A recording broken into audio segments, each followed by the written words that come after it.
സുഹൃത്തുക്കൾ, ഇന്ന് നമ്മൾ ചർച്ച ചെയ്യാൻ പോകുന്ന വിഷയം ഹിന്ദി സിനിമയിലെ സൂപ്പർ ഹിറ്റുകൾ മലയാളത്തിൽ റീമേക്ക് ചെയ്തതും മലയാളത്തിലെ സൂപ്പർ ഹിറ്റ് ഹിന്ദിയിലേക്ക് റീമേക്ക് ചെയ്തത്. ഇതിന് മുൻപ് ഞാൻ ഒരു വീഡിയോ ചെയ്തത് ഹിന്ദിയും തമിഴുമാണ്. അപ്പോൾ ഒരു സുഹൃത്ത് ഇതിൽ ആവശ്യപ്പെട്ട് ഹിന്ദിയിൽ നിന്ന് മലയാളത്തിലേക്ക് വന്നത് റീമേക്കായിട്ട് വന്നതിൻ്റെ വീഡിയോ ചെയ്യണം. അങ്ങനെ ഈ വീഡിയോ ചെയ്യുന്നു. അത് നമുക്ക് ദിലീപ് കുമാർ മുതൽ biggest superstar Prem Nazir സാറും മുതലും തുടങ്ങാം. അതായത് ദിലീപ് കുമാറിൻ്റെ ഫേമസ് ഫിലിമാണ് ഗംഗാ ജമുന. ദിലീപ് കുമാർ വൈജയന്തിമാല അഭിനയിച്ചു. അത് മലയാളത്തിൽ റീമേക്ക് ചെയ്തൊരു biggest superstar Prem Nazir സാറാണ് അഭിനയിച്ചത്. ലാവ എന്നുള്ള പടം. നസീർ മാധവി, ഹരിഹരനാണ് ഡയറക്ടർ. പിന്നെ പഴയ പടം തുടങ്ങുന്നതെങ്കിൽ ആസാദ് ദിലീപ് കുമാറിൻ്റെ മലയാളത്തിൽ തസ്കര വീരൻ. അഭിനയ ചക്രവർത്തിമാരാണ് ദിലീപ് കുമാറും സത്യം മാഷും. സത്യം മാഷ് ആ റോളെടുത്ത് തസ്കര വീരൻ. പിന്നെ ദിലീപ് കുമാറിൻ്റെ രാം ഓർ ശ്യാം, അത് മലയാളത്തിലേക്ക് റീമേക്ക് ചെയ്ത് അജയനും വിജയൻ എന്ന് പറഞ്ഞിട്ട് നസീർ സാർ ഡബിൾ റോളിൽ, ദിലീപ് കുമാർ ഡബിൾ റോളിൽ. അത് 4 ഭാഷയിൽ വന്നിട്ടുണ്ട്: ഹിന്ദി, തമിഴ്, തെലുങ്ക്, മലയാളം. പക്ഷെ ഏറ്റവും നന്നായത് നസീർ സാറാണ് മലയാളത്തിൽ. അജയനും വിജയന് ഞാൻ 4 ഭാഷയിലുള്ള സിനിമയും കണ്ടിട്ടുണ്ട്. നസീർ സാറിൻ്റെ മാതിരി ആർക്കും പറ്റിയില്ല. നസീർ സാർ ഏറ്റവും നന്നായത്. പിന്നെ ഒരു പടമാണ് ദോസ്ത്, ഇന്ത്യയിൽ ധർമ്മേന്ദ്രയും ശത്രുഘ്നൻ സിൻഹയും അഭിനയിച്ച്. അത് മലയാളത്തിൽ റീമേക്ക് ചെയ്തൊരു ധർമ്മേന്ദ്രയുടെ റോളിൽ നസീർ സാറും ശത്രുഘ്നൻ സിൻഹിൻ്റെ റോളിൽ അടൂർവാസി. പിന്നെ ദോസ്തി എന്ന് പറഞ്ഞിട്ട് വേറൊരു പടം ഇറങ്ങി ഇന്ത്യയിൽ. സൂപ്പർ ഡ്യൂപ്പർ ഹിറ്റാണ്. മുഹമ്മദ് റാഫിയുടെ ഇഷ്ടം പോലെ ഗാനങ്ങൾ, 5-6 സൂപ്പർ ഡ്യൂപ്പർ ഹിറ്റ് സോങ്.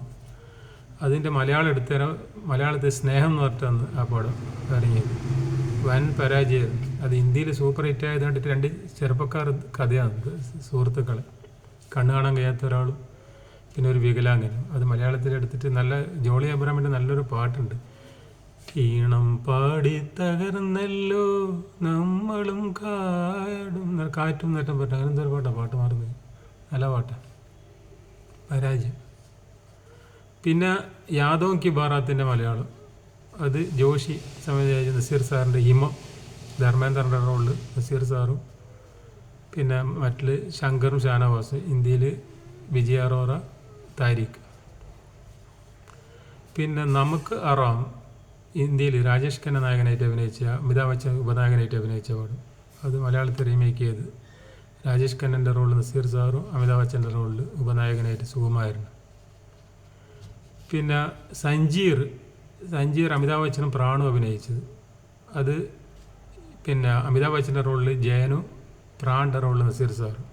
അതിൻ്റെ ഒരു പിന്നാമ്പുറ കഥ എന്ന് പറഞ്ഞാൽ, ആ പടത്തിൽ മധുചേട്ടനായിരുന്നു ആദ്യം അഭിനയിക്കേണ്ടത് നായാട്ടിൽ. ഇപ്പോൾ മധുചേട്ടൻ അവസാന ഘട്ടത്തിൽ കാലുമാറി. പിന്നെ നിവർത്തിയില്ല, പെട്ടെന്ന് പടം ഇറക്കാൻ പോകണം. ഹേംനാഗ് പ്രൊഡക്ഷൻസാണ്. ആ ശ്രീകുമാരൻ തമ്പി നസീർ സാറിനെ നസീർ പേടിച്ചിട്ടാണ് വിളിച്ചതെന്ന് പറഞ്ഞത്. ശ്രീകുമാരൻ തമ്പി പറഞ്ഞ് ഞാൻ ഭയങ്കര പേടിച്ചിട്ടാണ് ഫോൺ ചെയ്തത് നസീർ സാറിന് ആ റോൾ എടുക്കാൻ വേണ്ടിയിട്ട്. പക്ഷേ നസീർ സാർ എതിർപ്പൊന്നും പ്രകടിപ്പിച്ചില്ല. കാരണം പിന്നെ നസീർ സാറ് ശ്രീകുമാരൻ തമ്പിയോട് പറഞ്ഞ്, ശ്രീകുമാരൻ തമ്പിയിട്ട് അതിന് മുമ്പ് തെറ്റിയിരുന്നു. കുറേ പടത്തിൽ പിന്നെ നസീർ സാർ അഭിനയിച്ചിട്ടില്ല. അപ്പോൾ ആ പടത്തിൽ അഭിനയിക്കുമ്പോൾ നസീർ സാറ് ശ്രീകുമാരൻ തമ്പിയോട് പറഞ്ഞ്, നിങ്ങളുടെ ക്യാമ്പിൽ എനിക്ക് തിരിച്ച് വീണ്ടും വരണമെന്നുണ്ട്, നിങ്ങളായിട്ട് പിണക്കം തീർക്കാൻ വേണ്ടിയിട്ടാണ് ഞാൻ ഈ പടത്തിൽ അഭിനയിച്ചായിരുന്നു എന്ന് പറഞ്ഞിട്ട് അഭിനയിച്ചു കൊടുത്ത്. ശ്രീകുമാരൻ തമ്പി ചേട്ടൻ പറയുന്നത്, അന്ന് നസീർ സാറിൻ്റെ പടത്തിൽ മറ്റൊരു നായകനെ നസീർ സാറിനെ പടത്തിൽ വേറൊരാളെ നായകനാക്കുന്നത് ഒരു നിർമ്മാതാവും ഒരു സംവിധായകനും സ്വപ്നത്തിൽ പോലും സങ്കല്പിക്കാൻ കഴിയാത്ത സമയത്താണ് ഞാൻ നസീർ സാറിനോട് അത് ചോദിച്ചത്. അന്ന് വേറെ ആരും നസീർ സാറിൻ്റെ പടത്തിൽ വേറൊരു നായകനെ സ്വപ്നത്തിൽ പോലും അങ്ങനെ ആക്കണമെന്ന് ചിന്തിക്കാത്ത കാലം. ആ കാലത്താണ് ഞാൻ നസീർ സാറിനോട് ഈ പടത്തിൽ അഭിനയിക്കാൻ ചോദിച്ചത്. നസീർ സാർ ഈഗോ ഇല്ലാണ്ട് സമ്മതിക്കുകയും ചെയ്തതാണ്. അങ്ങനെ എടുത്ത പടം. അതിപ്പോൾ ഇന്ത്യയിൽ ഇപ്പോൾ 2ാം പുതിയ സഞ്ജീർ ഇറങ്ങിയിട്ടുണ്ട്. ആ പ്രാണിൻ്റെ നല്ല റോളാണത്. പ്രാണെന്ന് പറഞ്ഞാൽ അത് കയ്യടി നസീർ സാറിൻ്റെ നായാട്ടിൽ നസീർ സാറിനെ കാണിക്കുന്ന ഓരോ സീനിലും കയ്യടിയാണ്. ആ ഡയലോഗിൽ നസീർ സാറിൻ്റെ ഓരോ ഡയലോഗിലും. അത് ഇന്ത്യയിൽ അമിതാഭ് ബച്ചൻ്റെ റോളിൽ നവീൻ നിശ്ചലാണ് ആദ്യം അഭിനയിക്കേണ്ടത്. പക്ഷേ പ്രാണിന് കയ്യടി കിട്ടുന്ന റോളായിട്ട് നവീൻ നിശ്ചൽ ഒഴിവായിട്ടാണ് അമിതാഭ് ബച്ചനെ വിളിക്കുന്നത്. ഇപ്പോൾ രണ്ടാമത് പുതിയ സഞ്ജീർ എടുക്കുമ്പോൾ സഞ്ജയ് ദത്താണ് പ്രാണിൻ്റെ റോളിൽ അഭിനയിച്ചത്. പിന്നെ ചിരഞ്ജീവിയുടെ മോൻ ചരൺ രാജ് അമിതാഭ് ബച്ചൻ്റെ റോള്. നായകനേക്കാളും പ്രാധാന്യമുള്ള പിന്നെ നടനാന്നല്ലോ ഈ ചരൺ രാജിനെ, എന്താ പേര്, ചിരഞ്ജീവിൻ്റെ മോൻ്റെ പേരെന്തുകൊണ്ട് ചരൺ രാജ് എന്നല്ല, വേറെന്തോ പേര്, അതുപോലത്തെ പേരാണ്. എന്താണ് പേര് മറന്നുപോയി, ചിരഞ്ജീവിൻ്റെ മോൻ്റെ പേര് മറന്നുപോയി. ആ പടത്തിൽ സഞ്ജയ് ദത്ത് ആ നായകനേക്കാളും വളരെ എത്രയോ പ്രശസ്തനായ നടനല്ലേ സഞ്ജയ് ദത്ത്. സഞ്ജയ് ദത്താണ് അതിൽ നായകനല്ലാണ്ട് അഭിനയിച്ചത് ആ പടത്തിൽ, പിന്നെ പ്രാണിൻ്റെ റോൾ എടുത്തത്. അപ്പോൾ പുതിയ സഞ്ജീർ വന്നായിരുന്നു. പിന്നെ അത് ഇപ്പോഴത്തെ പടം അടിപൊളിയായി, സഞ്ജയ് ദത്ത് സൂപ്പറായിരുന്നു പ്രാണിൻ്റെ സീനിൽ. അപ്പോൾ ആ കഥാപാത്രത്തിൻ്റെ പിന്നെ ഡെപ്ത് നോക്കിയാൽ മതി, അതുകൊണ്ടല്ലേ സഞ്ജയ് ദത്ത് അഭിനയിച്ചത്. അപ്പോൾ അങ്ങനെ അത് സഞ്ജീർ മലയാളത്തിലെടുത്തേരോ അമിതാഭ് ബച്ചൻ്റെ റോളിൽ ജയനും പ്രാണിൻ്റെ റോളിൽ നസീർ സാറും അഭിനയിച്ചു.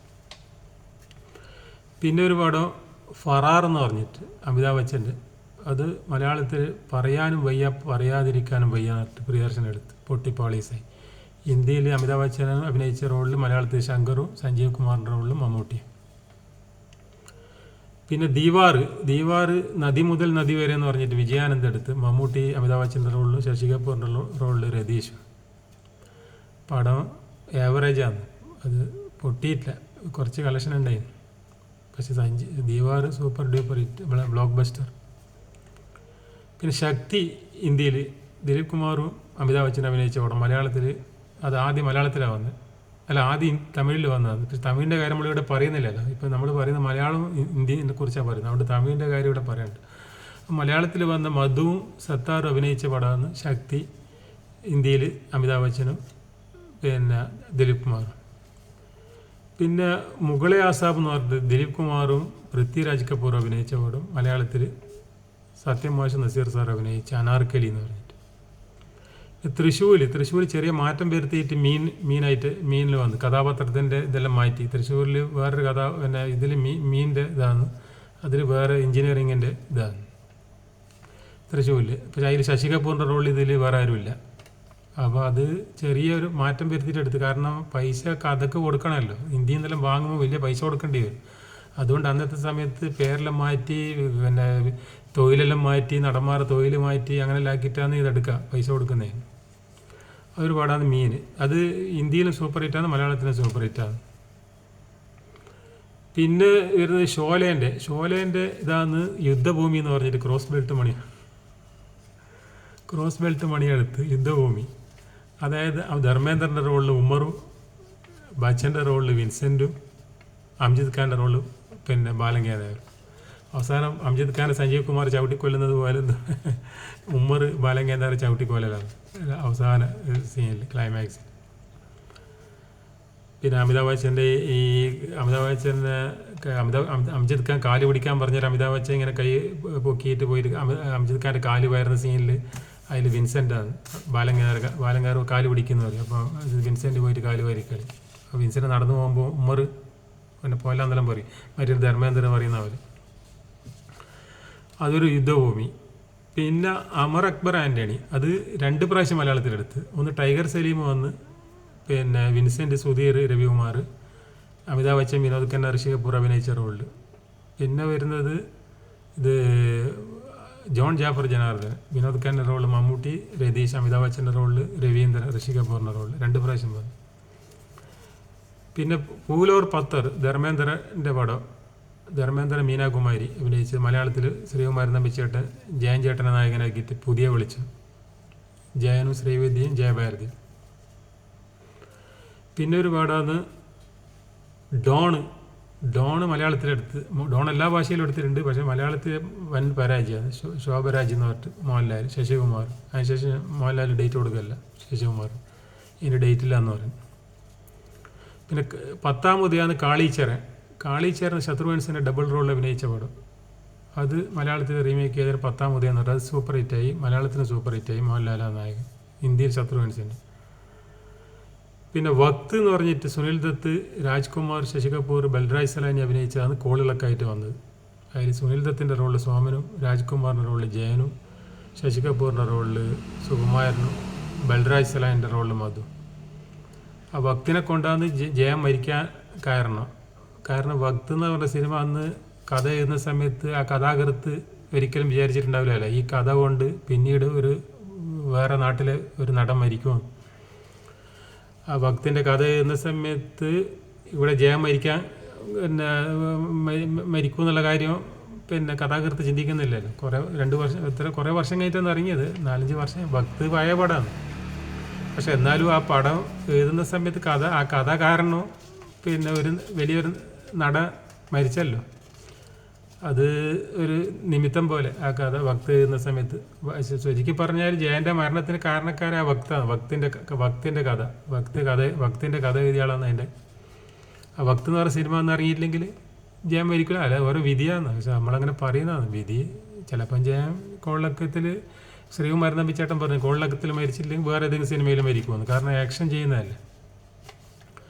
കോളിളക്കത്തിൽ നമ്മൾ ഓരോ കാരണം പറയുന്നതാണ്. കോളിളക്കം ഇല്ലെങ്കിൽ അടുത്ത ജയം വേറൊരു സാഹസിക രംഗം കാണിക്കും, അതിൽ മരിക്കാൻ സാധ്യത ഉണ്ടാകുന്ന ശ്രീകുമാരൻ തമ്പിച്ചേട്ടൻ ഒരു ഇൻ്റർവ്യൂവിൽ പറയുന്നുണ്ട്. ഇത് ഉദാഹരണം പറഞ്ഞു. അത് കഴിഞ്ഞ് ദരം മലയാളത്തിൽ ഹിറ്റായ പടം നസീർ സാറിൻ്റെ ഇതിഹാസം. അത് ആദ്യം മലയാളത്തിലാണ് വന്നത്, പിന്നെ ഹിന്ദിയിലേക്ക് റീമേക്ക് ചെയ്ത് ഇതിഹാസം എന്ന് പറഞ്ഞിട്ട്. നസീർ സാറിൻ്റെ റോളിൽ രാജ്കുമാറും, സുകുമാരൻ്റെ റോളിൽ അനിൽ കപൂറും, സോമൻ്റെ റോൾ വേറൊരു പുതിയ നടൻ. പിന്നെ നസീർ സാറിൻ്റെ ആരംഭമാണ് ആദ്യം വന്നത്, പിന്നെ ഇന്ത്യയിലേക്ക് റീമേക്ക് ചെയ്ത് ദരം ഓർ കാനൂൺ എന്ന് പറഞ്ഞിട്ട്. നസീർ സാറിൻ്റെ റോളിൽ രാജേഷ് ഖന്നയും മധുവിൻ്റെ റോളിൽ ധർമ്മേന്ദ്രയും, സുകുമാരൻ്റെ റോളിൽ രാജേഷ് ഖന്ന ഡബിൾ, ഒരു വിനോദ് മേഹറ സോമൻ്റെ റോളിൽ. ഇടിമുഴക്കത്തിൻ്റെ ഇന്ത്യയാണ് അംപാഞ്ച് മിഥുൻ ചക്രവർത്തി, നസീറുദ്ദീൻ ഷാ, രാജ് ബബ്ബർ ഇവരെല്ലാം കൂടി 5 ആൾ കൂടി അഭിനയിച്ച പടമാണത്. ആദിവാസികളെ പോലത്തെ കഥ. അതിൻ്റെ ഒരു കഥയാണ് ഇടിമുഴക്കം. അത് തമ്മിൽ അപ്പുറം പൈസ ഒന്നും കൊടുത്തിട്ടുണ്ടാവില്ല കഥ. അത് അപ്പുറം ചെറിയ മാറ്റങ്ങളെല്ലാം വരുത്തിച്ചിട്ട് എടുക്കുമ്പോൾ പൈസ കൊടുക്കണ്ട. അതേപോലെ തന്നെ ദോ അഞ്ചാണ് എന്ന് പറഞ്ഞിട്ട് അമിതാഭ് ബച്ചൻ്റെ ഒരു പടമുണ്ട്. അത് മലയാളത്തിൽ റീമേക്ക് ചെയ്തതാണ് അഹങ്കാരം. റീമേക്കൊന്നുമല്ല, പറയാണ്ട് തന്നെ എടുക്കലാണ്. റീമേക്ക് എന്നെല്ലാം പറയുമ്പോൾ പൈസ കൊടുക്കണം. ഇത് ചെറിയ എന്തെങ്കിലും ഒരു മാറ്റം വരുത്തിയിട്ട് കൊച്ചിൻ ഹനീഫാനെ പോലത്തെ ആൾ എഴുതും തിരക്കഥ. ചെറിയൊരു എന്തെങ്കിലും മാറ്റം വെച്ച് കൊടുക്കും. ഇപ്പോൾ ചില ബോർഡിന് നമ്മൾ ബ്രാൻഡഡ് ഐറ്റംസ് സാധനം വെക്കുന്നതിൻ്റെ ബോർഡ് ഇപ്പോൾ ചെറിയ മാറ്റം വരുത്തിയിട്ട് ബോർഡിൽ പേര് വെച്ചാൽ പൈസ കൊടുക്കണ്ടല്ലോ. രജിസ്റ്റർ ചെയ്തിട്ടുണ്ടാവും ചില ബോർഡ്. ഇപ്പോൾ ലുലു എന്ന് പറഞ്ഞ ബോർഡ് രജിസ്റ്റർ ചെയ്തിട്ടുണ്ടാവും അയാൾ. അപ്പോൾ വേറെ ആൾക്കാർക്ക് ലുലു എന്ന് ഇടാൻ പറ്റൂല, അവർ രജിസ്റ്റർ ചെയ്തല്ലോ. അപ്പോൾ ലുലുവിനെ അവരെന്താക്കൂ ലുലി എന്നിട്ടിട്ട് കളിയും. അപ്പോൾ എന്തായി ലുലു എന്ന് എഴുതുന്ന പോലെ എഴുതും, എന്നിട്ട് ലുല എന്നാക്കിയാൽ മതി. പെട്ടെന്ന് ആൾ വിചാരിക്കും ലുലു ആണ്, അപ്പോൾ ലുല. അപ്പോൾ പൈസ കൊടുക്കണ്ട, അല്ലെങ്കിൽ വലിയ കേസായി ഇപ്പോൾ. അതുപോലെ ഈ സിനിമ എടുക്കുന്ന ആൾക്കാർ പണ്ടത്തെ കൊച്ചിൻ ഹനീഫയെല്ലാം കഥ എഴുതുമ്പോൾ ഹിന്ദിയിൽ നിന്നും പഴയ തെലുങ്കിലെ പടമെല്ലാം കണ്ടിട്ട് അതിൻ്റെ കഥ എഴുതിയെടുക്കും. എന്നിട്ട് അതിൻ്റെ പേരെല്ലാം മാറ്റി തൊഴിലെല്ലാം മാറ്റി അവർ നായകൻ്റെ ചിലപ്പോൾ അതിൽ നായകൻ മീൻകാരനായിരിക്കും, ഇതിൽ വേറെ എന്തെങ്കിലും ചുമട്ട് തൊഴിലാളിയായിരിക്കും. അങ്ങനെ മാറ്റിയിട്ട് എന്തെങ്കിലും ആക്കിയിട്ട് ഇപ്പോൾ പൈസ കൊടുക്കണ്ട. അങ്ങനെ വന്നത് അഹങ്കാരം. അമിതാഭ് ബച്ചൻ്റെ ദോ അഞ്ചാനൻ്റെ കഥയെല്ലാം പൈസ കൊടുത്ത് ഈ അഹങ്കാരത്തിൻ്റെ പ്രൊഡ്യൂസർക്ക് വാങ്ങാൻ കഴിയും. അതുകൊണ്ട് അങ്ങനെ അഹങ്കാരം എന്ന് പറഞ്ഞിട്ട് പടം എടുത്ത്. അപ്പോൾ 6 അടി മണ്ണിൻ്റെ ജന്മിയാണ് നസീർ സാറിൻ്റെ ഹിന്ദിയിൽ ആനന്ദ് എന്ന് പറഞ്ഞിട്ട് വന്ന്. നസീർ സാറിൻ്റെ റോളിൽ രാജേഷ് ഖന്ന. കട്ടാ വീട്ട എന്ന് പറഞ്ഞിട്ട് അശോക് കുമാറിൻ്റെ ഒരു പടം ഉണ്ടായിരുന്നു. അത് ശ്രീകുമാരൻ തമ്പി റീമേക്ക് ചെയ്തിട്ട് ഇരട്ടി മധുരം എന്നുള്ള പടം വന്നു നസീർ സാറിൻ്റെ. അതിൽ അശോക് കുമാർ, ഇതിൽ നസീർ സാർ. ഒന്ന് വിക്ടോറിയ 307 എന്ന് പറഞ്ഞിട്ട് ഇന്ത്യയിൽ അശോക് കുമാറിൻ്റെ ഒരു പടം ഉണ്ടായിരുന്നു. അശോക് കുമാർ, നവീൻ നിശ്ചലിൽ അഭിനയിച്ച പടം. അശോക് കുമാർ പ്രാണുവാന്ന് മെയിൻ നടന്മാർ. അത് മലയാളത്തിൽ സംരംഭം എന്ന് പറഞ്ഞിട്ട് വന്നു, മധു ബാലങ്കേ നായർ. അതിൽ നവീൻ നിശ്ചൽ അഭിനയിച്ച റോളിൽ ശങ്കർ അഭിനയിച്ചു. അത് മലയാളത്തിൽ റീമേക്ക് ചെയ്തതാണ്. ഇതെല്ലാം റീമേക്ക് എന്ന് പറയാം. ഇതെല്ലാം കാശ് കൊടുത്തിട്ട് കഥ വാങ്ങിയൊന്നും അറിയില്ല. അന്നത്തെ കാലത്ത് എന്ന് പറഞ്ഞാൽ ഇതൊന്നും ഇല്ലല്ലോ, ടി വിയും കാര്യമൊന്നും ഇല്ലല്ലോ, വാട്സപ്പിൽ ഒന്നുമില്ല. ഏത് പടം ഏതാൾക്കും എടുക്കാം, ആരും അറിയാനൊന്നും പോകുന്നില്ല. അങ്ങനെ എടുക്കുന്ന പടങ്ങളുണ്ട്. ചിലത് പൈസ കൊടുത്തിട്ടുണ്ടോ. ഈ സംരംഭം ചിലപ്പോൾ പൈസ കൊടുത്തിട്ട് എടുത്തായിരിക്കും. കാരണം അതുപോലെ എടുക്കുമ്പോൾ മനസ്സിലാവുമല്ലോ, അവർ കേസ് കൊടുത്താളി. ഇതൊക്കെയാണ് ഹിന്ദിയിൽ നിന്ന് മലയാളത്തിലേക്ക് റീമേക്ക് ചെയ്തത്, മലയാളത്തിൽ നിന്ന് ഹിന്ദിയിലേക്ക് റീമേക്ക് ചെയ്തത്. ഓക്കെ.